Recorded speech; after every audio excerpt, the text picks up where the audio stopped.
Students, आज हमारा topic है parties to life insurance contract. यानी कि जब हम लाइफ इंश्योरेंस करवाते हैं तो उस समय कौन कौन से पक्षकार हैं और उनके क्या अधिकार और क्या कर्तव्य हैं, आज हम उनको डिस्कस करेंगे। तो सबसे पहले नंबर आ रहा है पॉलिसी होल्डर का। नाम से क्लियर हो रहा होगा, जिसके पास पॉलिसी है या जिसने पॉलिसी ले रखी है उसे हम क्या बोलेंगे? Policy holder. तो जो पॉलिसी लेता है, हु टेक्स द पॉलिसी, चाहे वो अपने जीवन पर ले या वो किसी भी ऐसे पर्सन के जीवन पर ले, लाइफ पर ले जिसमें उसका इंश्योरेबल इंटरेस्ट हो, राइट। तो ऐसे व्यक्ति को हम क्या बोलेंगे? Policy holder. अब नॉर्मली क्या होता है कि ज़्यादातर लोग जो है अपने लाइफ पर खुद ही पॉलिसी लेते हैं, तो पॉलिसी होल्डर भी वही व्यक्ति होता है और पॉलिसी जिसके लिए ली गई है यानी कि खुद के लिए ली गई है तो इंश्योर्ड भी वो खुद ही होगा। लेकिन कई बार ऐसा हमने देखा है कि एक पर्सन जो है अपने बच्चों की लाइफ पर, या हस्बैंड अपनी वाइफ की लाइफ पर, या वाइफ अपने हस्बैंड की लाइफ पर इंश्योरेंस पॉलिसी लेती है, तो वहाँ पर आप देखते हो कि दो लोग अलग अलग हो जाते हैं। अदरवाइज पॉलिसी होल्डर और इंश्योर्ड पर्सन सेम होता है मैक्सिमम केस में, ठीक है। तो पॉलिसी होल्डर वो पर्सन है जो एलिजिबल है पॉलिसी लेने का और प्लस में पॉलिसी में कुछ चेंजेस कराने का, क्योंकि पॉलिसी उसने ली है। यहाँ ये मैटर नहीं करता है कि उसने पॉलिसी अपने जीवन पर ली या नहीं ली, ऐसा कुछ नहीं है। उसने ले रखी है पॉलिसी, जिसके भी जीवन पर ली है, जिसकी भी लाइफ की ली है, उसमें उसका इंश्योरेबल इंटरेस्ट होना ज़रूरी है। दूसरी बात, वो बेनिफिशरी वो पर्सन होता है जिसको इंश्योरेंस का पैसा मिलना है। अब बेनिफिशरी का मतलब यहाँ पर क्या हो गया कि मान लीजिए जब जिस पर्सन की पॉलिसी ली जाती है, जिस पर्सन की लाइफ पर पॉलिसी ली जाती है, उस पर्सन की डेथ होने के केस में जो पैसा है वो किसको मिलेगा? वो बेनिफिशरी को मिलेगा, ठीक है। तो इसलिए हम ये कह सकते हैं कि जो पॉलिसी होल्डर है वो बेनिफिशरी का नाम देता है और बाद में कभी वो चाहे तो बेनिफिशरी का नाम चेंज भी कर सकता है, ठीक है। उसके अलावा वो इंक्रीज़ और डिक्रीज़ कर सकता है कवर अमाउंट। यानी कि मान लीजिए पहले उसने 5 लाख की पॉलिसी ली है, अब हो सकता है वो अमाउंट बढ़ाना चाह रहा है, तो वो ये रिक्वेस्ट कर सकता है। बाकायदा एक प्रोसीजर होगा, तो उसके आधार पर वो जो भी इंश्योरेंस कंपनी होगी उसके साथ अपना कॉन्ट्रैक्ट जो है वो चेंज कर सकता है और कवर अमाउंट बदल सकता है, ठीक है। और फिर इसके अलावा जो है उसको ये अधिकार भी है कि वो इकोनॉमिक बेनिफिट्स जो पॉलिसी के मिलने वाले हैं, और कई बार क्या होता है कि हम एक प्रोपोर्शन फिक्स कर देते हैं, बेनिफिशरी एक से ज़्यादा कर देते हैं। कई बार मान लें हम ये कह देते हैं कि बेनिफिशरी 2 रहेंगे, 2 बेटे हैं, दोनों को इन केस ऑफ डेथ जो है वो पॉलिसी का पैसा मिलेगा। तो मान लीजिए 60-40 का रेशो है, हम उसको 50-50 कर सकते हैं, हम उसको चेंज कर सकते हैं। तो जो भी इकोनॉमिक बेनिफिट्स है वो कंट्रोल करने का अधिकार भी किसका है? पॉलिसी लेने वाले पर्सन का है, ठीक है। और इसके अलावा भी कुछ अधिकार यहाँ पर डिफाइन किए गए हैं, आप एक एक करके देख सकते हो। जैसे पॉलिसी होल्डर क्या कर सकता है? ट्रांसफ़र कर सकता है अपना ऑनरशिप राइट, मतलब जो पॉलिसी उसने लिया वो किसी को दे भी सकता है, जो भी उसका अधिकार है वो अधिकार किसी को दे सकता है। उसके अलावा वो चेंज कर सकता है पॉलिसी के कुछ प्रोविजंस को। ऑब्वियसली ये इंश्योरेंस कंपनी की टर्म्स एंड कंडीशन के अकॉर्डिंगली ही होगा, ऐसा नहीं है कि वो अपने बिहाफ पर अपने आप ही कुछ चेंजेस ले आएगा, no never. Policy insurance company जो है उसके साथ किए गए कॉन्ट्रैक्ट की टर्म्स एंड कंडीशंस को ध्यान में रखते हुए ये चेंजेस किए जा सकते हैं। फिर उसके अलावा वो अधिकार रखता है इस पॉलिसी को गिरवी रखने का, क्योंकि आजकल ये बहुत कॉमन हो गया है कि हम जब भी कभी लोन की हमें रिक्वायरमेंट होती है और हमारे पास कोई और प्रॉपर्टी नहीं है, या फिर हम उस प्रॉपर्टी को गिरवी नहीं रखना चाहते, तो हम अपनी पॉलिसी को गिरवी रख सकते हैं। पॉलिसी को गिरवी रखने के बाद हमें लोन मिल सकता है easily. Right to borrow against the policy, वही बात हो गई। जब पॉलिसी को आप गिरवी रख रहे हो तो इसका मतलब तो वही हो गया ना कि आप किसी लोन के अगेंस्ट उसको सिक्योरिटी के तौर पर रख रहे हो, तो इन दोनों बातों का मतलब सेम ही है। राइट टू कैंसिल और सरेंडर द पॉलिसी, तो आप पॉलिसी को मान लीजिए आप कंटिन्यू नहीं करना चाहते तो आप कैंसिल करवा सकते हैं और सरेंडर कर सकते हैं। मान लीजिए आपके पास अभी फाइनेंशियल कंडीशन थोड़ी सी वीक है और आप आगे प्रीमियम नहीं देना चाहते, या कुछ और वजहें हो सकती हैं, तो आप पॉलिसी को ख़त्म करवाना चाहते हैं, तो आप पॉलिसी को टाइम से पहले सरेंडर भी कर सकते हो। इसके प्रोसीजर क्या हैं वो हम आगे डिस्कस करेंगे अलग से वीडियो में। Right to name and change the beneficiary, beneficiary कौन रहेगा उसका नाम ये डिसाइड करता है और चेंज भी कर सकता है। ऐसा नहीं है कि आपने एक बेनिफिशरी चूज़ कर लिया तो परमानेंटली वही रहेगा। अगर आपको लगता है कि वो बेनिफिशरी थोड़ा ठीक बंदा नहीं है या आप उसको बेनिफिट नहीं देना चाह रहे हो तो बाद में उसका नाम बदल भी सकते हो। जो भी चेंजेस आप करोगे उसकी इन्फॉर्मेशन आपको इंश्योरेंस कंपनी को टाइमली देनी पड़ेगी।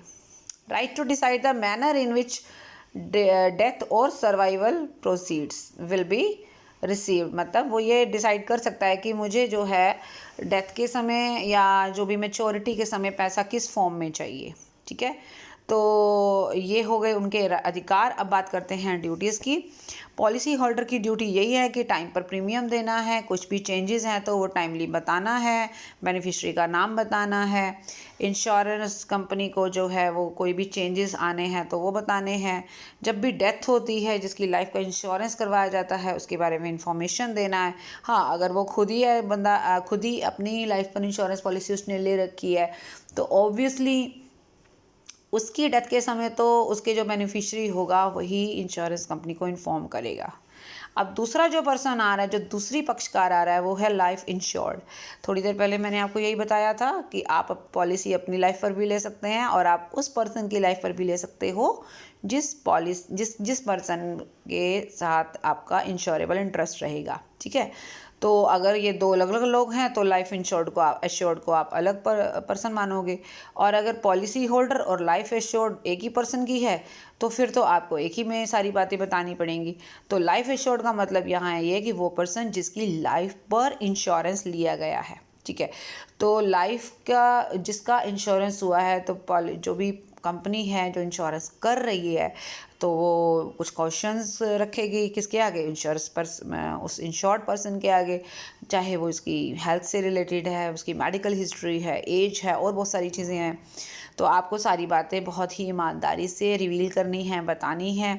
और अगर इंश्योरेंस कंपनी ये मान लो कोई भी चेंजेस आते हैं तो आपकी रिस्पॉन्सिबिलिटी है कि आप कंपनी को टाइमली इसको इन्फॉर्म करें।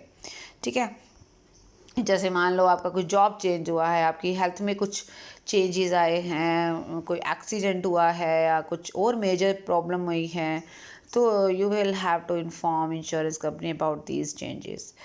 ये ड्यूटीज़ का पार्ट ही है तो आप इसको ड्यूटी में भी मेंशन कर सकते हो कि जब भी आप इंश्योरेंस करवाते हैं, आप इंश्योर्ड पर्सन हैं तो आप ही प्रपोजल फॉर्म भरेंगे और उसके बाद जो है ऑब्वियसली अगर आप पॉलिसी होल्डर हैं और इंश्योर्ड भी हैं तो फॉर्म आप ही भरेंगे।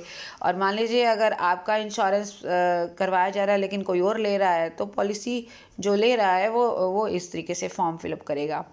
उसके बाद है कि कितने टाइम का इंश्योरेंस करवाना है, कितना प्रीमियम आप देना चाह रहे हो, किस तरीके की पॉलिसी आप लेना चाह रहे हो, और नॉमिनेशन में आप नॉमिनी किसको बनाओगे या को जो भी डॉक्यूमेंट्स डिमांड की जाती है वो आप प्रोवाइड करेंगे।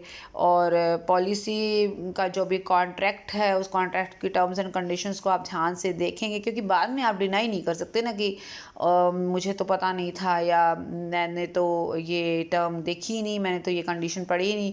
इस आधार पर जो है आप क्लेम नहीं ले सकते। तो आपको अगर कल को कोई भी डिस्प्यूट ना हो इसके लिए ज़रूरी है कि आप कोई भी कॉन्ट्रैक्ट में जब एंटर करते हैं, चाहे वो इंश्योरेंस का या कोई भी ना सामान्य अनुबंध क्यों ना है, आपको टर्म्स एंड कंडीशंस बिल्कुल क्लियरली समझ आनी चाहिए, पढ़नी चाहिए। और अगर आपको कोई डाउट्स हैं तो आपको सबसे पहले एजेंट से, इंश्योरेंस कंपनी से वो डाउट्स क्लियर करने चाहिए, उसके बाद ही आपको इंश्योरेंस करवाना चाहिए। अदरवाइज़ जो फर्दर डिस्प्यूट्स बहुत होते हैं और उसमें क्या होता है कि बहुत टाइम लग जाता है कोर्ट केसेस में, तो वो बहुत प्रॉब्लमेटिक हो जाता है। उसके अलावा इंश्योरर यानी कि जो इंश्योरेंस कंपनी है आप उसको कोई भी चेंजेस आएंगे वो इन्फॉर्म करेंगे। और अगर मान लीजिए आपसे पॉलिसी गुम हो जाती है, वो कई बार ऐसा भी होता है कि हमने पॉलिसी का डॉक्यूमेंट कहीं रख के भूल गए या हमसे डिस्ट्रॉय हो गया, तो आप कुछ चार्जेस देकर नया डॉक्यूमेंट भी कंपनी से ले सकते हैं। राइट्स की जहाँ तक बात है तो इंश्योर्ड पर्सन का राइट यही है कि वो जो पॉलिसी को है वो सरेंडर कर सकता है within 15 days from the date of receipt of insurance document. तो 15 दिन के अंदर, मान लीजिए आपने पॉलिसी ली और आपको एकदम 15 दिन के अंदर अंदर आपको ये लगा कि नहीं, मैंने गलत डिसीजन लिया है, तो आप उसको कैंसिल करा सकते हैं। आपको क्लेम लेने का राइट है। अगर आप ज़िंदा रहते हैं तो आपको मिलेगा, नहीं तो ऑब्वियसली बेनिफिशरी को मिलेगा। अब आप चाहे उसको पार्ट्स में लें या आप इकट्ठा लें, वो डिपेंड करता है टर्म्स एंड कंडीशन उस पॉलिसी की क्या है, क्योंकि लाइफ इंश्योरेंस कंपनीज जो हैं वो वैरायटी ऑफ पॉलिसीज़ जो हैं वो ऑफ़र करती हैं। तो डिपेंड्स अपॉन कि what is the type of your life insurance, तो वो उसके आधार पर आपको क्लेम मिलेगा और अमाउंट डिसाइड होगा। तो ऐसा नहीं है कि सबका सेम रहेगा, वो डिपेंड करता है कि कितना कवरेज है और वो आपकी पेमेंट किस हिसाब से की जानी है। आप बोरो कर सकते हैं मनी अपनी लाइफ इंश्योरेंस पॉलिसी को गिरवी रख के। ऑब्वियसली ये वही बात होगी जो हम पहले डिस्कस कर रहे थे। उसके अलावा आप मनी को जो है partially in case of unit linked insurance plan, अगर आपने यूलिप के अंतर्गत कोई पॉलिसी ली है तो आप अमाउंट विड्रॉ कर सकते हैं पार्शली, नॉट पूरा, कंप्लीटली नहीं, पार्शली। और आप चाहें तो यूलिप के अंदर जिन सिक्योरिटीज़ में आपका पैसा कंपनी लगाने वाली है, यू कैन डिसाइड कि मेरा फंड जो है, मेरा जो पैसा है वो किस फंड में इन्वेस्ट किया जाए। क्योंकि इंश्योरेंस कंपनी जब आपसे प्रीमियम का पैसा लेती है तो वो अपने सारा अपने पास नहीं रखती, उसमें से मैक्सिमम अमाउंट वो इन्वेस्ट करती है, राइट। जो भी उनको लगता है कि इतना कवरेज देना पड़ सकता है, इमीडिएट इतने फंड इतने पैसे की मतलब प्रॉब्लम आ सकती है, क्लेम आ सकते हैं, वो रिजर्व रखकर बाकी का पैसा वो इन्वेस्ट करती है। तो अगर आपका इंश्योरेंस जो पॉलिसी लिया गया है वो किसी स्कीम के अंडर आता है, जिस स्कीम में आपका पैसा पर्टिकुलर सिक्योरिटीज़ में लगाया जाना है, तो you can decide, you will suggest that company कि आपका पैसा किन सिक्योरिटीज़ में लगाया जाए। और आप चाहें तो कुछ टर्म्स एंड कंडीशन के हिसाब से उन सिक्योरिटीज़ को बाद में स्विच भी कर सकते हैं, ठीक है। फिर आप बेनिफिशियरी का नाम भी चेंज कर सकते हैं। आप नॉमिनेशन दे रहे हैं, नॉमिनी का नाम दे रहे हैं, नॉमिनी को भी चेंज कर सकते हैं। Ask the change in the mode of payment, आप प्रीमियम का पेमेंट पहले कैश कर रहे थे या ऑनलाइन कर रहे थे, वो डिपेंड करता है कि अगर कंपनी की क्या टर्म्स हैं उसके आधार पर अगर मोड ऑफ पेमेंट आपको डिफरेंट ऑप्शन दिए गए हैं तो आप चाहें तो उस मोड में भी चेंज करवा सकते हैं। Receive the bonus as declared by insurance, अगर आपकी इंश्योरेंस कंपनी आपका इंश्योरेंस का जो पॉलिसी है वो, जैसे यूलिप की हम बात करें तो यूलिप में आपका पैसा डिफरेंट सिक्योरिटीज़ में लगाया जाता है, तो मार्केट के फ्लक्चुएशन के आधार पर, मार्केट टेंडेंसीज़ के आधार पर जो भी आपका अमाउंट आता है, जो आपका रिटर्न आता है, वो रिटर्न यानी बोनस वगैरह है, या कंपनी की जो भी पॉलिसी है जिसके आधार पर डिफरेंट इंश्योरेंस पॉलिसी होल्डर या इंश्योर्ड पर्सन को बोनस दिया जाना है, तो ऑब्वियसली आपका भी अधिकार बनेगा उस चीज़ में।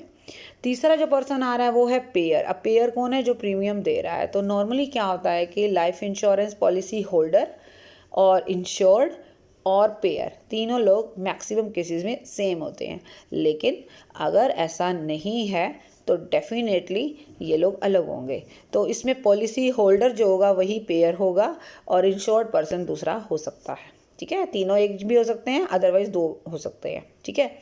और पेयर वो है जो प्रीमियम दे रहा है, तो पॉलिसी भी डेफिनेटली वही ले रहा है।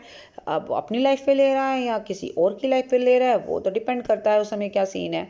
और वो चाहे तो कॉन्ट्रैक्ट, हाँ यहाँ पे एक बात ध्यान में रखना है कि पेयर को अधिकार नहीं है, जो पे कर रहा है उसको अधिकार नहीं है कॉन्ट्रैक्ट की कंडीशंस को चेंज करने का।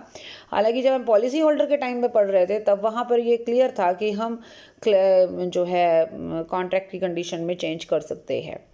बेनिफिशियरी की जहाँ तक बात करें, बेनिफिशियरी वो पर्सन है जो डेथ क्लेम लेने का अधिकार रखता है, यानी कि in case of death of insured person, beneficiary is the person who is going to get the money of this insurance policy, right. अब ये जो बेनिफिशियरी हैं ये कई टाइप के हैं, जैसे एक है प्राइमरी या डायरेक्ट बेनिफिशियरी।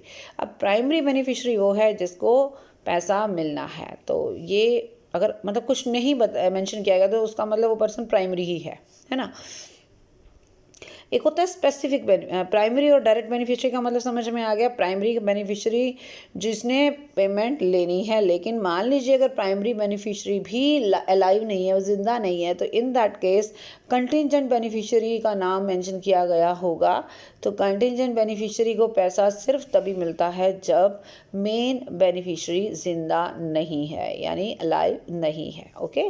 अब दूसरा जो टाइप है वो है स्पेसिफिक बेनिफिशियरी का। स्पेसिफिक बेनिफिशियरी वो होता है जिसका नाम क्लियर कट उसमें मेंशन किया गया है, और एक होता है कि आप क्लास बेनिफिशियरी बोल सकते हो। स्पेसिफिक बेनिफिशियरी में जैसे मान लो एक पर्टिकुलर पर्सन का नाम मेंशन किया, बेटा है, बेटी है, कोई भी फैमिली का मेंबर हो सकता है।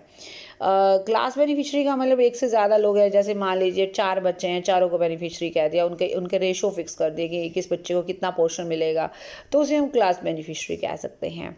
फिर है रेवोकेबल बेनिफिशियरी एंड इर्रेवोकेबल। रेवोकेबल का मतलब होता है खंडनीय, यानी कि बेनिफिशियरी का नाम तो आपने दे दिया, लेकिन जब भी आप चाहेंगे बेनिफिशियरी का नाम चेंज कर सकते हैं, लेकिन इर्रेवोकेबल में आप ऐसा नहीं कर सकते, क्योंकि आपने ये वाला ऑप्शन चूज़ किया है। कौन सा वाला? इर्रेवोकेबल बेनिफिशियरी का। ठीक है, तो इस तरीके से ये हो गए बेनिफिशरीज। अब इनके अधिकार और कर्तव्य देख लेते हैं। बेनिफिशरी वो है जिसको अमाउंट लेने का अधिकार है, और इंश्योरेंस जो भी पैसा आपको मिलना है, चाहे वो पीरियोडिक पेमेंट मिलनी है या वो लमसम पेमेंट मिलनी है, जो बोनस है, हर चीज़, मतलब कहने का यह है कि इंश्योर्ड पर्सन की डेथ के केस में जो कुछ उस पर्सन को मिलना था वो अब सब बेनिफिशरी को मिलेगा। बेनिफिशरी को ये अधिकार है कि वो डेथ बेनिफिट किस तरीके से लेना चाह रहा है वो भी वो चूज़ कर सकता है। बेनिफिशरी को ये कोई वसीयत या कोई विल के थ्रू अपनी वैलिडिटी प्रूव करने की ज़रूरत नहीं है ना। उसका नाम मेंशन किया है, बस उसको अपनी आइडेंटिटी प्रूव करनी है कि हाँ मैं ही वही बंदा हूँ जिसका नाम आपकी पॉलिसी में मेंशन किया गया है, ये है बस। ठीक है, और अपने फंड्स को वो अपनी मर्जी से कहीं भी इस्तेमाल कर सकता है। जो पैसा उसको मिल रहा है ना, वो पैसा वो अपनी मर्जी से कहीं भी यूज़ कर सकता है। ड्यूटीज़ उसकी ये है कि वो क्लेम फॉर्म भरेगा, और वो इंश्योर्ड पर्सन की डेथ के केस में इंश्योरेंस कंपनी को फटाफट इन्फॉर्म करेगा, और वो रीज़न भी बताएगा कि कैसे उसकी डेथ हुई। तो डेफिनेटली जो रीज़न्स लाइफ कॉन्ट्रैक्ट का पार्ट हैं उसके अंदर ही होने चाहिए। उसके अलावा अगर किसी और रीज़न से डेथ हुई है तो वहाँ थोड़ी सी गड़बड़ हो सकती है। पॉलिसी का जो ओरिजिनल डॉक्यूमेंट है वो उसको दिखाना पड़ेगा, उसको ये प्रूव करना पड़ेगा कि इंश्योर्ड पर्सन डेड हो चुका है, उसका डेथ सर्टिफिकेट। और इवन डेथ सर्टिफिकेट से काम नहीं चलता, बाकायदा डॉक्टर की रिपोर्ट, पोस्टमार्टम। अगर मान लीजिए कुछ इस तरह का सीन है, जैसे एक्सीडेंट्स के केस हैं, तो वहाँ पोस्टमार्टम की रिपोर्ट होती है जो उनके ऑथोराइज डॉक्टर्स होते हैं वो लिखते हैं। तो वो सारे डॉक्यूमेंट्स जो इंश्योरेंस कंपनी क्लेम करते समय रिक्वायरमेंट देती है, तो वो सारे उनको उपलब्ध करवाने हैं। ठीक है, अब लास्ट में आ रहा है इंश्योरर। इंश्योरर कौन है? जो कंपनी है जिसने इंश्योरेंस करना है। ठीक है, इंश्योरेंस कंपनी चाहे वो एक पार्टनरशिप फर्म हो सकती है, कोई एसोसिएशन हो सकती है, कोई कंपनी हो सकती है। अगर मैं कंपनी की बात करूँ तो इंडियन इंश्योरेंस कंपनी की में हम बात करेंगे वो कंपनी जो इंडिया में रजिस्टर्ड है, और जिसमें फॉरेन, मान लीजिए कोई फॉरेन का जो स्टेक है, स्टेक समझते हैं ना कि मतलब जो हिस्सा है शेयर होल्डिंग्स में, वो 49% से ज़्यादा नहीं होना चाहिए, उसी को हम इंडियन इंश्योरेंस कंपनी कहेंगे। तो इंश्योरेंस कंपनी कोई भी कंपनी हो सकती है, वो एसोसिएशन हो सकता है, वो पार्टनरशिप हो सकती है। ठीक है, और इस कंपनी का पर्पज़ इंश्योरेंस का बिजनेस करना है, या ये इंश्योरेंस भी कर सकती है। वो इंश्योरेंस कंपनी के या इंश्योरेंस का जो इंस्टीट्यूशन है जो कर रही है संस्था, उसके अधिकार क्या है? अधिकार यही है कि वो जो भी प्रपोज़ल आता है उसको पूरी तरह से वेरीफाई करके उसको एक्सेप्ट करे। सारी जो भी प्रपोज़र है जो प्रपोज़ कर रहा है, यानी कि जो क्लाइंट है, उसकी हेल्थ का से रिलेटेड उसको जज करने का अधिकार है, उसकी हेल्थ रिपोर्ट लेने का अधिकार है, और कोई भी चेंजेस वो चाहता है तो इन्फॉर्मेशन लेने का अधिकार है। तो इंश्योरेंस कंपनी को बिल्कुल इन्फॉर्मेशन जो चाहिए वो करेक्ट होनी चाहिए। हम इंश्योरेंस कंपनी को अगर कोई भी फेक इन्फॉर्मेशन देते हैं या कोई इन्फॉर्मेशन छिपा लेते हैं, तो इंश्योरेंस कंपनी के पास ये अधिकार होता है कि वो 2 साल तक, अगर मान लो ये बात रिवील हो जाती है, पता लग जाती है, तो उस पॉलिसी को कैंसिल कर सकती है। ठीक है, इंश्योरेंस कंपनी के पास ये अधिकार है कि वो किसी भी लैप्स्ड पॉलिसी का क्लेम रिजेक्ट कर सकती है। लैप्स्ड पॉलिसी का मतलब वो पॉलिसी जो बीच में बंद कर दी गई, जिसका प्रीमियम देना उन्होंने बंद कर दिया है, अभी प्रीमियम देने का टाइम था लेकिन प्रीमियम नहीं आ रहा है, तो वो पॉलिसी लैप्स हो गई। तो अगर उस पर बाद में कभी कोई क्लेम लेने आ जाता है तो उसका भी कंपनी के पास ये आंसर है कि वो रिजेक्ट कर सकती है। Company has a right to know the information regarding changes. जो भी चेंजेस हुए हैं हेल्थ से रिलेटेड, एक्सीडेंट्स हैं, कोई और बेनिफिशरी का नाम चेंज है, नॉमिनी का नाम चेंज है, तो अगर कोई भी चेंजेस है तो वो जानने का अधिकार है। और इंश्योरेंस कंपनी लैप्स्ड पॉलिसी को रिवाइव करने से पहले पूरी इंक्वायरी कर सकती है और चाहे तो उसको भी रिजेक्ट कर सकती है। मान लीजिए एक पॉलिसी जो हम प्रीमियम देना बीच में छोड़ चुके हैं तो लैप्स हो गई, और उसके बाद मान लीजिए हम फिर से उसको एक्टिव करना चाहते हैं, तो कंपनी के पास ये अधिकार है कि वो हमारी लैप्स पॉलिसी को रिवाइव कर सकती है या करना चाहती है या नहीं। ठीक है, उसके लिए वो एफिडेविट मांग सकती है आपकी हेल्थ का, और अगर आपकी जो पॉलिसी है वो 6 महीने या इससे ज़्यादा लैप्स रही है। ठीक है, उसके अलावा फिर आ जाता है ड्यूटीज़ ऑफ इंश्योरर। ड्यूटीज़ की जहाँ तक बात करें तो इंश्योरेंस कंपनी को अपनी टर्म्स एंड कंडीशंस बिल्कुल क्लियर कट अपने जो भी डॉक्यूमेंट्स हैं उसमें दिखानी चाहिए, कोई भी बात छिपानी नहीं चाहिए, कोई भी प्रोज एंड जो कॉन्स हैं वो सब क्लैरिफाई करने चाहिए, जो भी डाउट्स हैं उनके क्लियर होने चाहिए। क्लेम्स के लेते समय क्या क्या डॉक्यूमेंट्स की रिक्वायरमेंट है वो आपको एडवांस में बतानी है। आप उनको उनका नॉमिनेशन वो चाहते हैं तो आप उसके अकॉर्डिंगली करेंगे। उनका बेनिफिशरी का प्रोसीजर जो है, असाइनमेंट का जो प्रोसीजर है वो उसको आप प्रॉपरली इंस्ट्रक्शंस देंगे, और पॉलिसी का डॉक्यूमेंट इशू करेंगे आप जब कोई पॉलिसी लेता है तो। और क्लेम देते वक्त आप कोशिश करेंगे कि आपके क्लाइंट को किसी भी तरह की असुविधा ना हो, और आप कोई भी ऐसा कोई कंडीशन नहीं रखेंगे जिसका उल्लेख जिसको हमने डिस्क्राइब ही नहीं किया है अपने कॉन्ट्रैक्ट में। तो ऐसी कोई नई कंडीशन आप at the time of claim नहीं बता सकते, अदरवाइज़ ये कॉन्ट्रैक्ट जो है वॉइड हो जाएगा। वॉइड भी क्या कि उसके लिए तो फिर कॉन्ट्रैक्ट करने वाली दूसरा पक्षकार जो है वो कोर्ट में जा सकता है, अगर आप क्लेम देने से अननेसेसरीली आनाकानी कर रहे हैं विदाउट एनी रीज़न। तो ये है। और इसके अलावा अगर सामने वाला पर्सन यानी कि दूसरा पक्षकार अपनी पॉलिसी को सरेंडर करना चाह रहा है या फिर वो कैंसिल करना चाह रहा है, तो वो सारे प्रोसीजर भी आप प्रॉपरली उनको बताएंगे, और उनको अगर वो उसमें एलिजिबल हैं तो उनको उनका अधिकार मिलना चाहिए। आप उनका अमाउंट रिफ़ंड करेंगे जो भी पॉलिसी का पैसा आ चुका है वो, अगर विदिन 15 डेज़ अगर वो कैंसिल कराना चाहते हैं तो करा सकते हैं, और उनका कोई पेमेंट ड्यू है तो आप टाइमली पे करेंगे। और इंश्योरर को अगर 2 साल से ज़्यादा पॉलिसी एक्टिव रही है तो ऑब्वियसली वो फिर पूरी तरह से कॉन्ट्रैक्ट की के हिसाब से ही चलना चाहिए, क्योंकि ये कहा जाता है, जैसे अभी थोड़ी देर पहले हमने देखा ड्यूटीज़ में आया कि राइट्स में आया था कि 2 साल तक अगर एक्टिव मतलब 2 साल के अंदर अंदर अगर कोई मटेरियल इंफॉर्मेशन फेक पाई जाती है तो कंपनी के पास अधिकार होता है कि उसको रिजेक्ट कर सकती है, और फंड्स को स्विच कर सकती है on the request of policy holder. अगर चाहे तो यूलिप जैसी स्कीम के अंतर्गत जो पॉलिसी ली जाती है उसमें अगर वो फंड स्विच कराना चाह रहा है तो you will have to support him in that case.